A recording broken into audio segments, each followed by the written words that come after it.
História do curso de Geometria Descritiva e eu gostaria de iniciar esse curso com alguns conceitos básicos, ok?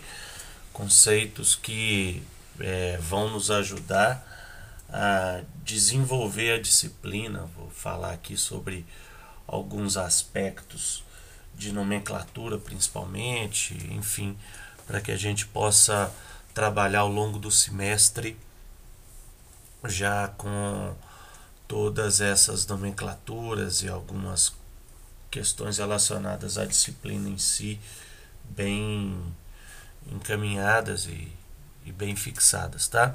Peço a vocês então para estarem gravando esses conceitos básicos, tá? Só um pequeno histórico.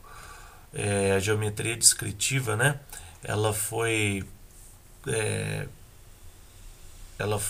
inventada, né? Foram criadas no final do século XVIII pelo matemático francês Gaspard Monge. A geometria descritiva, os conceitos dela constituem a base do desenho técnico, que é a ferramenta principal que vocês da engenharia mecânica utilizam para o desenvolvimento da carreira de vocês. Desenho técnico, desenho projetivo, desenho de imagens constitui então principalmente dos conceitos da geometria descritiva, tá? Esse aqui é o Gaspard Monge. Ele foi morto em 1818, ok? Foi esse cara aqui, esse grande professor que fundou os conceitos da geometria descritiva, tá? Alguns conceitos básicos aqui que a gente tem, que na geometria é um ramo da matemática que pode ser definido como a ciência que investiga as formas e as dimensões, ok? Formas e dimensões. O que são as formas e dimensões, né? Os conceitos, né, de formas e dimensões são diferentes. A forma é o aspecto, tá? A forma é o aspecto ou a configuração de um determinado objeto. Por exemplo, o objeto ele tem uma forma arredondada, elíptica, helicoidal, tem uma forma plana, triangular, ok? Enquanto isso, a dimensão é a grandeza que caracteriza uma determinada medida desse objeto. Por exemplo,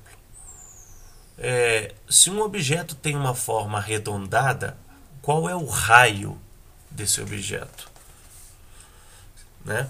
Qual é o raio? Ou seja, a largura, dimensão, né? O comprimento, o volume, isto sim são as dimensões de um objeto. Então o objeto ele é constituído pela forma, que é o seu aspecto, e pela dimensão, que são as suas medidas, ok? Então tá, os elementos fundamentais da geometria são o ponto, a reta e o plano, sendo que o ponto é o elemento mais simples, pois não possui nem forma, nem tampouco dimensão. Você pode, entre aspas, falar que o ponto é o objeto mais indivisível da geometria, né? Tá? Só que, apesar dele ser o menor elemento, o elemento mais simples, não possuir nem forma nem dimensão, a partir do ponto é possível obter-se o quê? Qualquer outra forma geométrica. Tá? Por exemplo, uma linha. Uma linha pode ser construída a partir do movimento de um ponto no espaço. Ok? Se o ponto mantiver sempre a mesma direção sem desviar, vai dar origem a uma linha reta. Aqui, ó. Então eu tenho um ponto sempre na mesma direção e não obteve desvios. Então isso aqui, ó, deu origem a uma linha reta. Ok? Agora, se o ponto mudar constantemente de direção, ele vai dar origem a uma linha curva. Preste atenção aqui, ó. Um ponto que muda de direção constantemente é uma linha curva. Agora, se ainda o ponto mudar bruscamente de direção, em tempos, vai originar o quê? Uma linha poligonal. Ou seja, ele vem reto até aqui, depois vem reto até aqui com mudança de direção brusca, depois sobe reto, depois vem reto para frente e reto ele desce em uma direção diagonal. A diferença então de uma linha poligonal para uma linha curva é que a linha curva ela não tem elementos retos. Agora a linha poligonal sim, ela tem esses elementos retos aqui. Ok? Bom, uma superfície ela pode ser definida como um conjunto de posições de uma linha. Olha, se um ponto ele é capaz de gerar, se vários pontos são capazes de gerar uma linha, várias linhas são capazes de dar origem a um plano ou a uma superfície, né? Então, se uma linha são infinitos pontos, né? Um plano são infinitas linhas. Ok? Então, veja bem. Essa superfície ela pode ser concebida de acordo com as linhas. Imagine, por exemplo, várias linhas iguais a essa. Seria um tipo de superfície. Várias linhas iguais a essa seria outro tipo de superfície. Então, olha só, existem várias superfícies, né? A superfície retilínea, né? A superfície plana, ou seja, um plano é o que se dá em relação ao conjunto de retas retilíneas, né? De figuras retilíneas e paralelas. Agora, quando a superfície é obtida pelo movimento de uma linha curva que se desloca no espaço, ela é chamada de superfície curva. Tá? Então, um plano é diferente de uma superfície curva. Ok? Agora, sobre a reta, ela não possui nem início nem fim. Ela é ilimitada nos dois sentidos. Ou seja, quando você está se referindo a uma reta, você se refere a um objeto infinito, que não tem nem origem e nem fim. Ok? Entretanto, se a gente marcar sobre essa reta dois pontos A e B, então eu estou marcando aqui dois pontos A e B, o número infinito de pontos existentes entre A e B constitui um segmento de reta que tem A e B como extremos, ou seja, este pedaço de reta aqui, ó, onde eu estou passando o mouse, que vai do ponto A até o B, é denominado segmento de reta. Ok? Bom, por outro lado, se a gente pegar apenas um ponto sobre essa reta e a partir dele a gente considerar que é uma origem que vai tanto para a direita quanto para a esquerda, o que a gente tem do ponto O para frente é denominado de semi-reta. Ok? Semi-reta. Então aqui é um segmento de reta e aqui é uma semi-reta, ou seja, quando você marca um ponto numa reta e fala assim, daqui até o infinito é uma semi-reta. Tudo bem? Assim como as retas, os planos também se estendem ao infinito. E da mesma forma que um ponto divide uma reta em duas semirretas, uma reta divide um plano em dois semiplanos. Tudo bem? É o que a gente vai trabalhar o tempo inteiro na nossa geometria descritiva. Tá? Então vamos lá. Passando um pouco para frente, vamos falar sobre sistema de projeção, que é a base do desenho técnico, que é a base do desenho mecânico, que é a base do desenho projetivo. Tá? O conceito de projeção pode ser entendido com a utilização de exemplos do cotidiano, uma vez que se trata de um fenômeno físico que ocorre na natureza e que pode ser reproduzido pelo ser humano. Por exemplo, a sombra de um objeto nada mais é do que a projeção desse objeto sobre uma superfície, a partir da ação de raios luminosos. Então, toda vez que você vê a sombra, a sua própria sombra no chão, significa que o teu corpo está sendo projetado a partir de raios luminosos, tá? Então, sucessivas imagens projetadas em uma tela de cinema também é o resultado da incidência de um feixe de luz, tá? O sistema de projeção é constituído por 5 elementos. Vamos a ele. O objeto ou o ponto objetivo. Esse é o primeiro elemento. Vamos falar sobre ele depois. A projeção é o segundo elemento. O centro de projeção é o terceiro elemento. As projetantes é o quarto elemento. E, finalizando, o plano de projeção constitui o quinto elemento. Ok? Então vamos entender o que é isso que eu acabei de falar.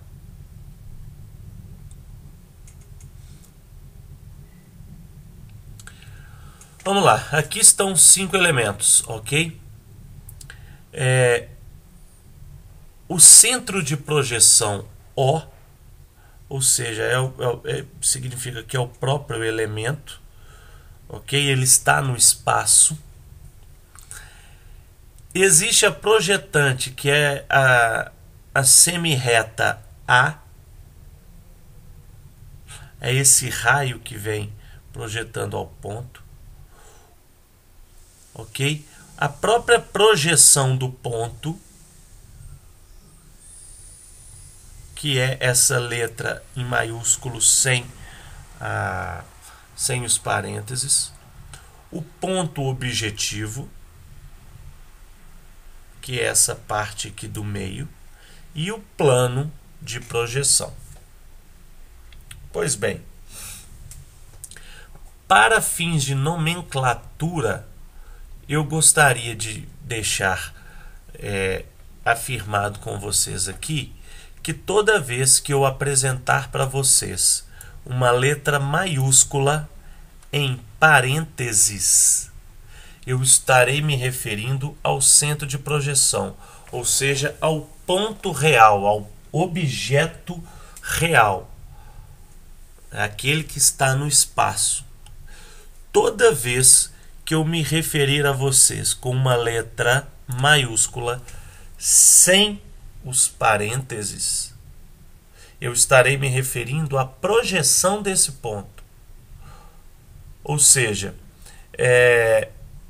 se eu tenho aqui o ponto A que está no espaço, tá vendo? O ponto A está no espaço. Eu tenho aqui 3 pontos, 3 pontos objetivos. O ponto A, o B e o C, eles estão no espaço em posições diferentes. Aqui eu tenho o centro de projeção.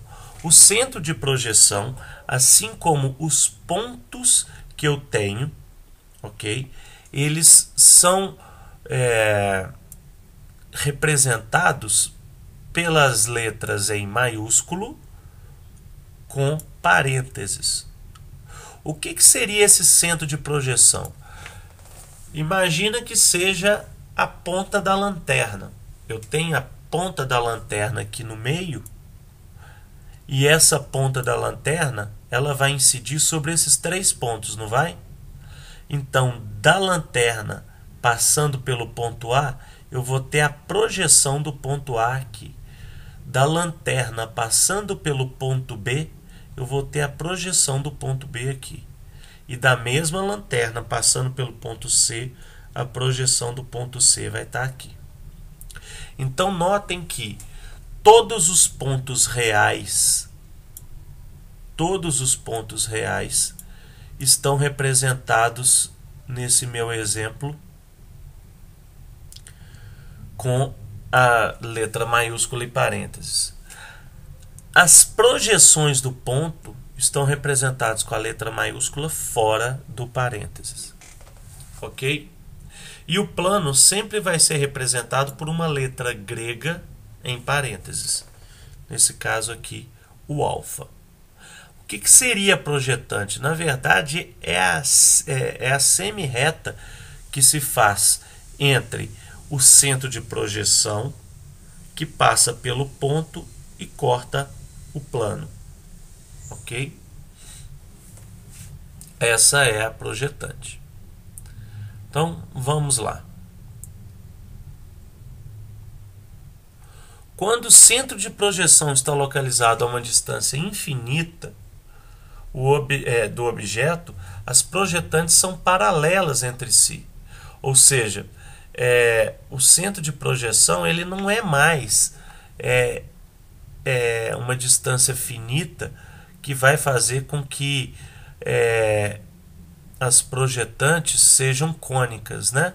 Ou seja, isso aqui formou praticamente um cone. Agora, quando o centro de projeção está no infinito, a própria projetante ela vem paralela ao centro de projeção. E quando ele passa pelo ponto A, elas se tornam paralelas. Ou seja, A, B e C estão na projeção exatamente na mesma distância que elas estão no espaço. Notem que aqui é diferente. Aqui elas estão juntinhas, e quando eu tenho centro de projeção numa distância finita, né, e a minha projetante é cônica, na própria projeção ela está localizada um pouco mais distante do que na posição original. Então, quando eu tenho projetantes paralelas, a distância entre os pontos é igual. Ok? Bom, você pode notar que nessa figura 1.10, tá, a direção das projetantes é oblíqua ao ponto de projeção. E nesse caso, a projeção cilíndrica ela é dita como oblíqua. Tá ok? A projeção ela é cilíndrica oblíqua. Agora, quando a direção das projetantes é perpendicular ao plano de projeção, o que é isso? Ela faz um ângulo reto entre o plano e a projetante, né? A nossa projeção ela é chamada de ortogonal. Ou seja, aqui em cima ela é oblíqua e aqui é a projeção ortogonal. Por que você tem que saber esse nome de projeção ortogonal? É porque você vai trabalhar em desenho técnico com a projeção ortogonal. Por exemplo, o desenho de uma planta baixa de um edifício é uma projeção ortogonal de um edifício tridimensional. Ok? Então, vocês podem notar aqui. A projeção ortogonal, ela forma um ângulo reto entre a projetante e o plano.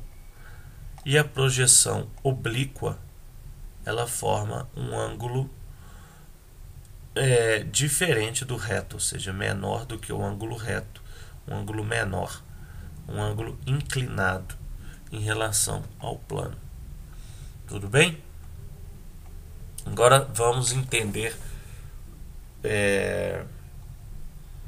algumas questões aqui em relação aos formatos. Para que a forma e as dimensões de um objeto sejam compreendidas de modo satisfatório, é necessário que as dimensões correspondam às dimensões reais do objeto. Não adianta nada em um projeto, por exemplo, aonde eu estou marcando aqui, eu representar um objeto que tem esse tamanho aqui em um tamanho irreal. Agora, quando que eu conseguirei representar um objeto no seu tamanho real? Quando a minha projeção ela for uma projeção cilíndrica, porque as projeções cônicas, assim como a sombra, porque o nosso ponto objetivo é o Sol, né? O ponto de projeção é o Sol, né? A nossa sombra, quando projetada em alguma superfície plana, ela tem as suas dimensões alteradas. Agora, quando a projeção for cilíndrica, não importa se ela for oblíqua ou ortogonal, as dimensões do objeto elas não alteram. O que acontece é que nas projeções cilíndricas, quando você projeta um objeto em projeções cilíndricas, apesar do objeto estar no mesmo tamanho, o plano não representa a posição correta dele. Você pode ver que esse objeto aqui está um pouco acima do que o projetado. Agora, quando eu projeto um desenho em um sistema de projeção cilíndrico ortogonal, além do meu objeto ter tamanho real, ele vai estar posicionado exatamente nas mesmas coordenadas que o objeto real. É por isso que as projeções ortogonais são aquelas que o engenheiro utiliza para desenho projetivo.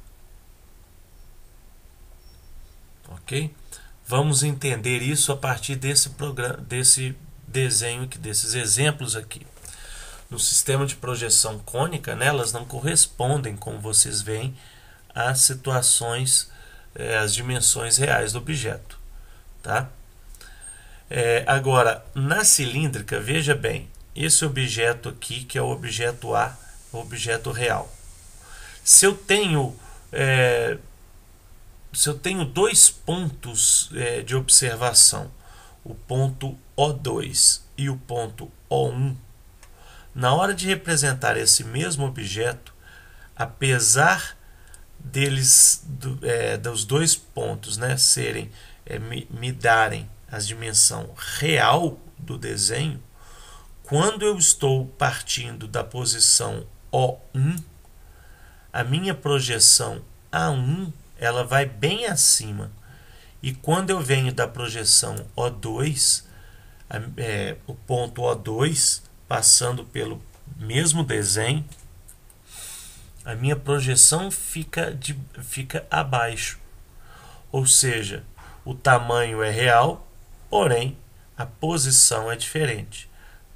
Aqui, no sistema de projeção ortogonal, né, além das dimensões serem as dimensões reais, o posicionamento da peça também é representado de uma forma original. Tá? Por esse motivo, o sistema mais utilizado em geometria descritiva e em desenho técnico é o sistema de projeções ortogonais. Tudo bem? Para finalizar, então, nós vamos falar sobre o método da projeção de Monge. Tá? O método da dupla projeção, no qual toda a geometria descritiva clássica é baseada, que é a base da nossa matéria, consiste em determinar duas projeções ortogonais do objeto sobre dois planos perpendiculares entre si. O plano horizontal de projeção e o plano vertical de projeção. Sendo que o plano horizontal de projeção é representado pela letra grega π em parênteses. E o plano vertical de projeção é representado pela mesma letra grega π, linha em parênteses. O que diferencia a representação de um e de outro é o apóstrofo. Então, π e π' é o plano horizontal e o plano vertical de projeção, respectivamente. Ok? Vamos então aos planos de projeção. Esse aqui são os planos de projeção perpendiculares. Ok? Vamos aos elementos deles. Nós temos aqui o plano horizontal representado pela letra grega π em parênteses e o plano vertical representado pelo π' em parênteses. Tá? Notem que o cruzamento desses dois planos dividem esse universo em quatro ambientes diferentes, onde a gente denomina de primeiro diedro, que é esse ambiente superior direito, segundo diedro, que é o ambiente superior esquerdo, o terceiro diedro é o ambiente inferior esquerdo e o quarto diedro, o ambiente inferior direito.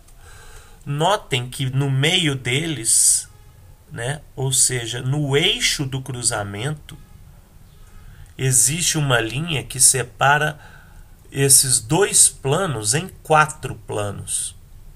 Essa linha, que está representada até por uma linha mais grossa, é denominada linha de terra.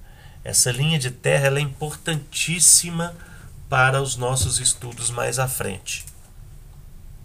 Tudo bem? Então, quando eu tenho plano vertical cruzando com plano horizontal, eu dou origem a 4 semiplanos, sendo que os dois semiplanos horizontais são representados pelo π sem apóstrofe, e os dois semiplanos horizontais são representados pelo π com apóstrofe. Agora, os nomes são sempre os mesmos. Essa letra A é porque esse é o semiplano horizontal anterior. O A vem de anterior. E essa letra P é porque se trata do plano horizontal posterior. Ou seja, esse aqui não está na frente e esse aqui não está atrás. Então, esse é o plano anterior e esse é o plano posterior. Sobre os planos verticais, eu tenho o plano superior, representado pela letra S, e o plano inferior, representado pela letra I. É simples, não é? Pois é, os nossos estudos do plano da reta e do ponto, eles passam exclusivamente sobre essa figurinha aqui, que são os planos de projeção de Monge. Lembra de Monge, que é o matemático francês que inventou, entre aspas, a geometria descritiva? Ok? Qualquer objeto pode ser representado no sistema mongiano. Isso aqui é o sistema mongiano. Dê uma olhada aqui. Eu tenho um cubo, ok? Eu tenho um cubo onde eu tenho uma projeção perpendicular pegando da frente deles e ele sendo projetado no meu semiplano superior, né? E ele também pode ser projetado, feito uma projeção ortogonal no semiplano anterior. O mesmo objeto no primeiro diedro pode ser representado no semiplano superior e no semiplano anterior. Correto? Então, veja bem, se eu pegar esse objeto aqui e girar essa ponta, fazendo este movimento, de forma que eu tenho espelhado tanto o plano horizontal, o plano vertical, que já está na sua posição original, mas eu girar este plano e fazer com que ele tome a mesma posição do original, o que vai acontecer com esta projeção aqui? Ela vai descer, tá vendo? E vai ser projetada aqui embaixo, não é? Então, esse movimento que a gente faz de 90 graus no sentido horário, a partir do eixo do semiplano do plano horizontal, esse movimento é o que a gente chama de épura, a épura do objeto. Significa que eu peguei o plano horizontal, girei ele a partir do próprio eixo, de forma que ele ficou igualmente vertical. E o que estava projetado aqui veio a ser projetado aqui embaixo. Então, você pode ver que para essa projeção, esse desenho aqui nos semiplanos, no sistema de projeções ortogonais do sistema mongiano, em épura é representado dessa forma. Ou seja, eu tenho tanto o plano horizontal quanto o vertical de frente para mim, sendo representado. Bom, como você sabe que isso aqui se trata de uma épura? Em nomenclatura eu tenho essa reta com essas duas retinhas aqui finalizando o ponto. Toda vez que eu ver essa configuração aqui, eu estou trabalhando com a épura. A gente vai trabalhar muito a questão da épura na disciplina. Tudo bem, gente? Então, esses são os conceitos básicos que vão permear o nosso curso até o final do semestre. Tudo bem? Espero que vocês tenham entendido e podem visualizar cada vez mais. Ok? Um grande abraço e contem comigo.